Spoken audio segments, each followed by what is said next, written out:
नमस्कार, मी भीमराव कडाळे पाटील, BKP मराठीमध्ये आपलं सर्वांचं स्वागत. आज नवीन दिवस, नवीन विषय, नवीन दिवसाची नवीन अशी चर्चा. आज चर्चा घेऊन आलोय म्हणजे बघा, राष्ट्रीय स्वयंसेवक संघाचे प्रमुख मोहन भागवत यांच्यावरती काल हल्ला झाला. तर तो नेमका हल्ला कुठं झाला, कसा झाला, काय झालं, त्याचबरोबर या अगोदर मोहन भागवत यांच्यावरती हल्ला कधी कधी झालेला आहे, तसंच मोहन भागवत हे राष्ट्रीय स्वयंसेवक संघाचे प्रचारक कधी बनले, त्यांच्यावरती काही गुन्हे दाखल आहेत का, त्याचबरोबर त्यांना ही आवड कशी लागली, त्यांचं शिक्षण किती झालं आहे, विवाहित आहेत का, वैवाहिक जीवन कसं आहे, काय आहे, या सगळ्या गोष्टीची आज आपण चर्चा करणार आहोत. म्हणजे बघा, ते डॉक्टर हेगडेवार यांच्या संपर्कात कसे आले, गोळवरकर गुरुजींच्या संपर्कात कसे आले, त्यांचं ते कुठं नोकरीला होते का, म्हणजे त्यांचं किती शिक्षण झालंय, नोकरी कुठे केली, त्यांचं इतर कुटुंब कुठं आहे, आई वडील भाऊ हे सगळे काय करतात, आणीबाणीच्या काळामध्ये जेलमध्ये होते का, ते स्वातंत्र्याच्या काळामध्ये स्वातंत्र्याच्या संग्रामामध्ये होते का ते, या सगळ्या गोष्टींवरती आज आपण चर्चा करणार आहोत. हा जर संपूर्ण व्हिडिओ जर पाहिला तर आपल्या लक्षामध्ये येईल की मोहन भागवत हे नेमकं काय होते, कुठं होते, कसं होतं, म्हणजे त्यांच्याबद्दलची जी सगळी माहिती आणि त्यांच्यावरती जे झालेले हल्ले आहेत, त्यांच्यावरती हल्ला म्हणजे RSS वरती हल्ला, आणि RSS वरती हल्ला म्हणजे भारतीय जनता पक्षावरती हल्ला. तर भाजप आणि RSS वरती आता लोक उघडपणे हल्ला करू लागलेले आहेत का, या अगोदर असं कधीही झालेलं नव्हतं. पाठीमागं सुद्धा पंजाबमध्ये एका आमदाराला नागड करून मारहाण करण्यात आलेली होती.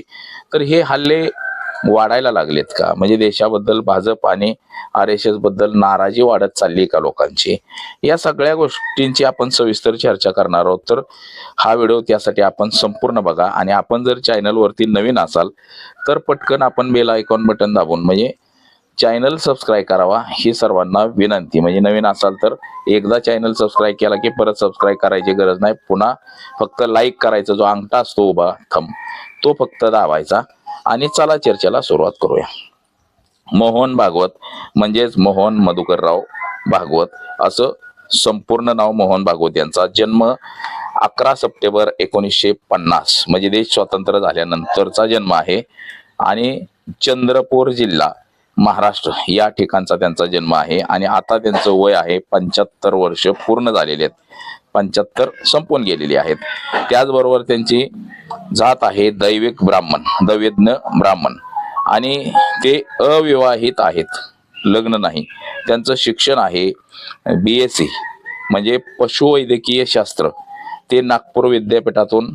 वडील मधुकरराव भागवत हे डॉक्टर हेगडेवार आणि डॉक्टर गोळवरकर गुरुजींचे निकटवर्तीय होते. 3 भावंडे होते त्यांना, आणि सर्वजण संघाचे प्रचारक होते मोहन भागवत यांचे. आणि मोहन भागवत हे सरकारी नोकरीला सुद्धा होते. विशेष म्हणजे मोहन भागवत हे पशुवैद्यकीय डॉक्टर होते, अधिकारी पशुवैद्यकीय, पण आणीबाणीच्या काळामध्ये त्यांनी नोकरी सोडून पूर्ण वेळ संघासाठी प्रचारक म्हणून काम केलं.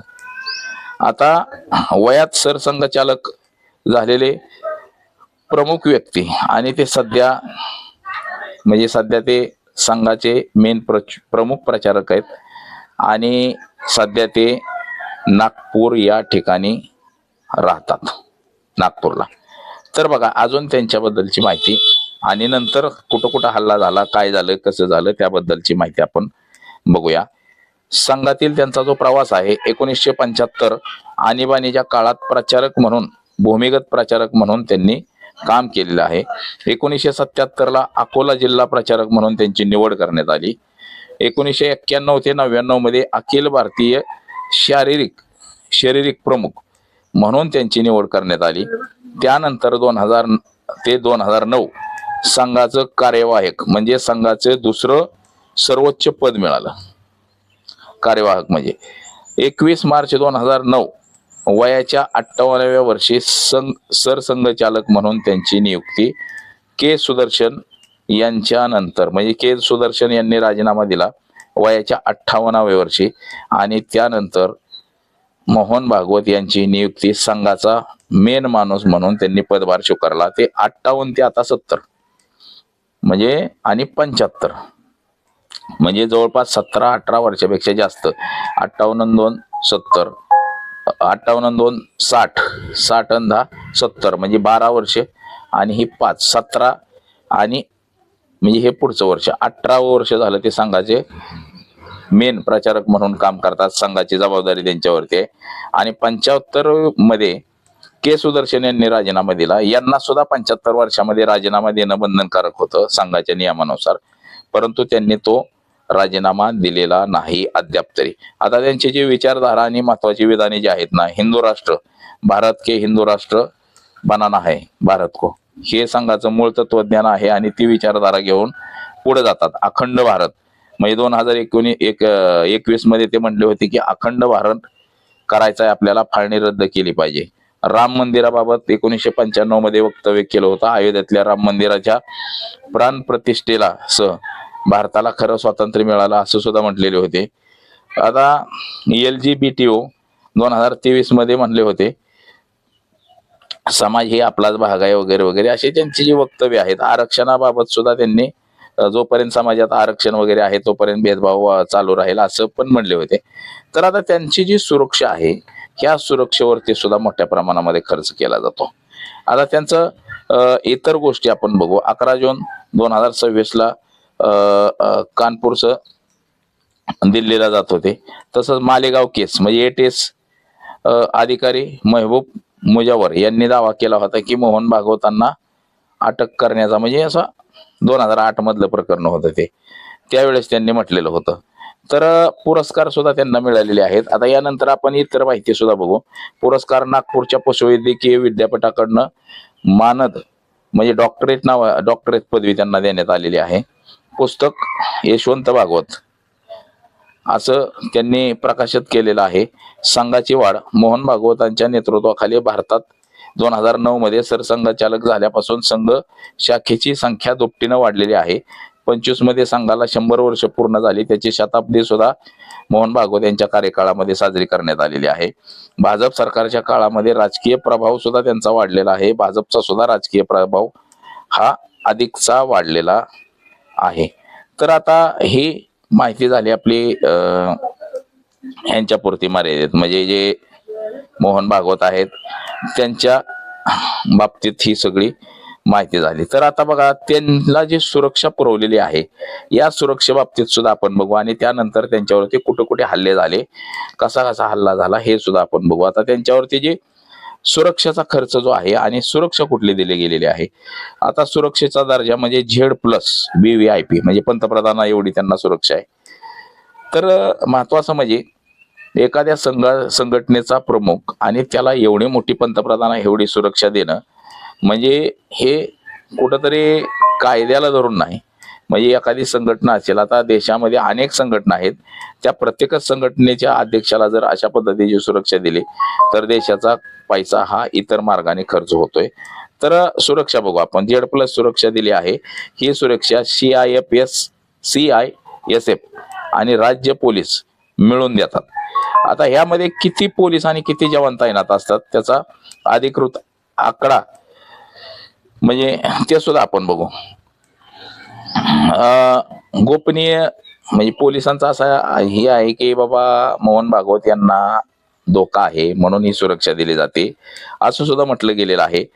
तर दुसरी गोष्ट बघा, त्यांच्या सुरक्षेमध्ये जवळपास 65 जवान म्हणजे मिलिटरीचे हे असतात आणि पोलीस असतात इतर, म्हणजे CISF CRPF NSG चे कमांडो ह्या 65 ते 70 एवढे लोक त्यांच्या सुरक्षेला आहेत. तर पोलीस सुद्धा तेवढेच आहेत. म्हणजे साधारण 150 लोकांचा ताफा हा मोहन भागवत यांच्या सुरक्षेसाठी 24 तास आहे. 24/7 म्हणजे 24 तास ते जिथं थांबलेला असेल, घर असेल, कुठं चालला असेल, म्हणजे कार्यालयात असेल, प्रवास ज्या ज्या ठिकाणी जातोय त्या त्या ठिकाणी आहे.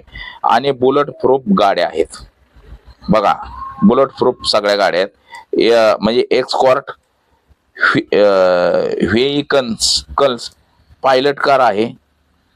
ऍडव्हान्स सिक्युरिटी लायसन आहे.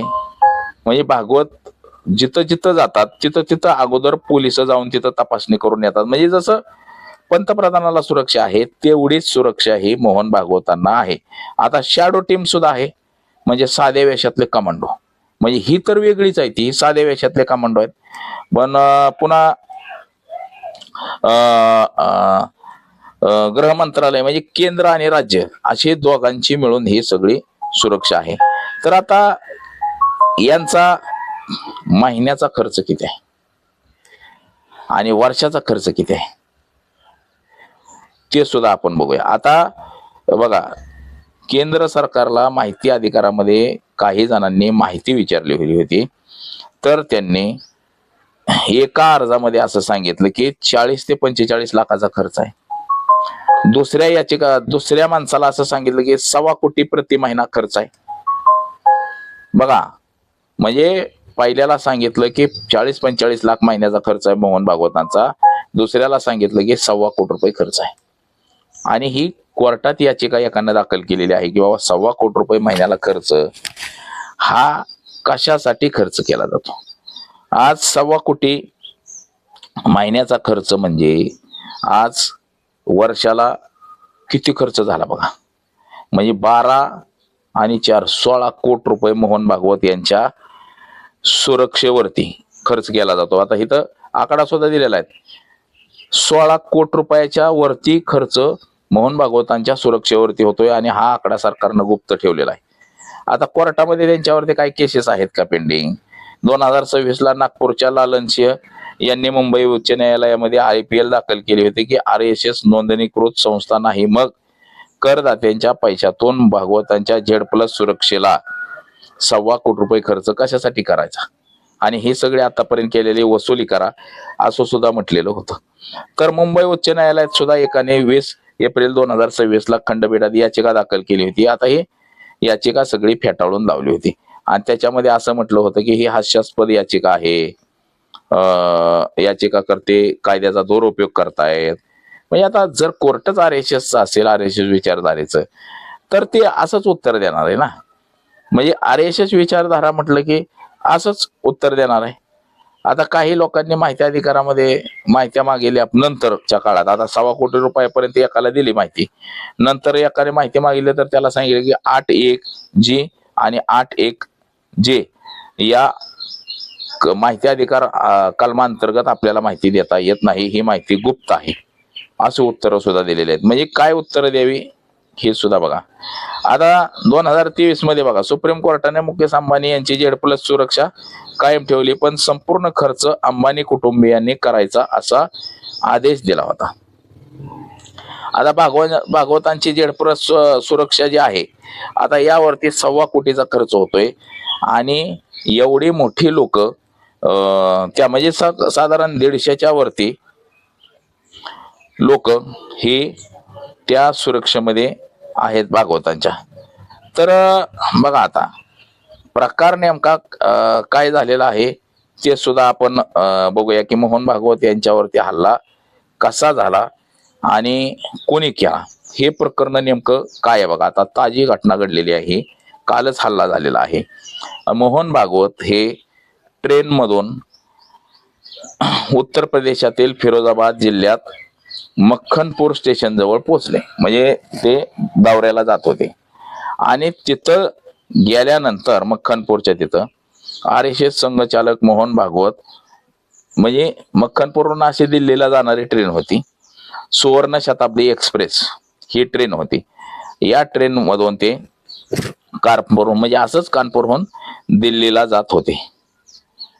दिल्लीला जात असताना उत्तर प्रदेशातल्या फिरोजाबाद जिल्हा मक्खनपूर रेल्वे स्टेशन जवळ 7:15 ते 20 सुमारास काही अज्ञात लोक आले, म्हणजे लय जमून आले 100-150, आणि अक्षरशः मोहन भागवत ज्या डब्यात होते त्या डब्यावरती ज्या दगडफेक केली, गाडीच्या काचाविचा फुटल्या असतील, जोरदार अशी दगडफेक केली आणि पळून गेले.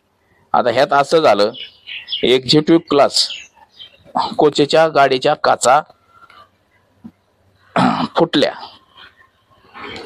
आणि गाडीच्या काचा एवढ्या फुटल्या, म्हणलं हल्ला झाला म्हणलं की मोहन भागवतांच्या सुरक्षेला जे लोक तैनात होती 60 70 100 ते सगळेच्या सगळे त्यांनी कडक केलं मोहन भागवतांना आणि त्यांना काय होऊ दिलेलं नाही. म्हणजे त्यांच्या सोबतच 70 75 ते जवान CRPF चे हे जे त्याचे असे मिळून आहे ते, तर त्यांना काय होऊ दिलं नाही. परंतु लागला एवढा तेवढा काचबीच ओढली असेल, काय झाले असेल, घापा घापा घापा लोकांनी दगड मारली 100-150 लोकांनी. मोहन भागवत ज्या गाडीमध्ये आहेत त्या ट्रेन मध्ये वरतीच मारले, दुसरीकडे कुठं मारले नाही ते. तर असं झालं की ती हल्ला झाला म्हटलं की ट्रेन थांबवलीच नाही, थेट दंडोला जंक्शनला नेले, म्हणजे पुढच्या जंक्शनला नेले, तिथं थांबवले नाही. त्यानंतर बघा RPF आणि GRP ने 7:34 तपासणी केली आणि 7:41 ट्रेन ती दिल्लीला गेली. म्हणजे तिथं आता एका संशयिताला ताब्यात घेतलंय CCTVच्या आधारे. DSP तिथलं म्हणाले की भागवत ज्या ट्रेन मध्ये आहेत ही माहिती काही लोकांना मिळाली आणि त्यांनी हा हल्ला केला. मोहन भागवत हे कुठनं कुठं जाणार होते हे सुद्धा हल्लेखोरांना माहिती होतं. आणि कानपूरचा तिथलं जे भाजपचा जे खासदार आहे माजी सत्येंद्र पाचोरे यांच्या नातीच्या आशीर्वाद सोहळ्याला ते उपस्थित राहणार होते, परंतु तसं न करता ते तसं सरळ निघून गेले. आता बघा वंदे भारत, आता फेब्रुवारी मध्ये सुद्धा त्यांच्यावरती हल्ला झाला होता. उत्तर प्रदेशातल्या हरडोई जिल्ह्याच्या कवडा गावाजवळ दुपारी 3:30 वाजता वंदे भारत ट्रेननी एक्सप्रेसमध्ये C4 कोचेच्या गाडीवरती कोणीतरी दगड मारले आणि तेव्हा सुद्धा गाडीच्या काचा फुटल्या होत्या. बघा म्हणजे आता भारतीय जनता पक्ष असेल किंवा RSS असेल यांच्यावरती हल्ले व्हायला लागलेले आहेत. तसं ही बाब गंभीर आहे, असं घडलं नाही पाहिजे. परंतु लोकांच्या मनात जो राग आणि जो उद्रेक झालेला आहे याचं हे कुठंतरी सुरुवात झाली. परंतु ह्या अशा गोष्टी घडल्या नाही पाहिजेत. देश हा भारतीय संविधानानं चालतो आणि भारतीय संविधानामध्ये अशा गोष्टीला महत्व नाही. आता त्यांच्या बघा गाड्यांच्या ताफ्यामध्ये सुद्धा एकदा अपघात झाला होता. सप्टेंबर 2019 मध्ये राजस्थान अलवर या भागामध्ये मोटारीने म्हणजे मोटरसायकलला त्यांच्या गाडीने धडक दिली होती, त्यामध्ये एकाचा मृत्यू झाला होता. ऑक्टोबर 2017 मध्ये सुद्धा यमुना एक्सप्रेसवर भागवतांच्या ताफ्यातील गाड्याने दुसऱ्या गाडीला धडक दिली होती. तसंच चंद्रपूरमध्ये बघा, चंद्रपूरमध्ये त्यांच्या गाडीचा एकदा टायर फुटलेला होता ज्या ह्याच्या वेळेस दौऱ्याच्या वेळेस. पुन्हा बुलेट प्रूफ गाडीचं स्टेअरिंग एकदा बिघडलं होतं. 2 किलोमीटर त्या गाडीनं प्रवास तसाच करावा लागला होता. परत 11 जून 2026 जी कालची जी घटना घडलेली आहे या घटनेमध्ये केवळ मोहन भागवत यांना टार्गेट करण्यात आलेलं होतं. त्यात आता एकाला ताब्यात सुद्धा घेण्यात आलेलं आहे. परंतु अशा गोष्टी ज्या आहेत ह्या गंभीर गोष्टी आहेत की संघटना कुठली बी असू द्या, आपले आपले विचार लोकांपर्यंत पोहोचवणं हे काम असतं आणि लोकांनी त्या विचारधारेशी एकनिष्ठ राहणं किंवा त्या विचारधारेवरती प्रेम करणं हे भारतीय संविधानाने दिलेला अधिकार आहे. परंतु अशा घटना हल्ल्याच्या घडणं ह्या निंदनीयच आहेत. आपण सुद्धा अशा घटनेची निंदाच करतो. जे लोकशाही मार्गाने आहे ते लोकशाही मार्गानेच लोकांनी केलं पाहिजे. परंतु ह्या ज्या घटना आहेत ह्या घटना देशामध्ये घडल्या नाही पाहिजेत. जसं अभिषेक बॅनर्जीवरती हल्ला झाला, बऱ्याच जणांवरती हल्ला झाला, अशा गोष्टी घडल्या नाही पाहिजेत देशामध्ये. तर बघा असं आता हे वारंवार ह्या गोष्टी घडायला लागलेल्या आहेत, तर ह्या गोष्टी घडू नये असंच एकंदरीत म्हणता येईल आपल्याला. तर आज एवढंच. माझा सहकारी कॅमेरामन अनिकेत समी भीमराव कडाळे पाटील, BKP मराठी, इंदापूर, पुणे.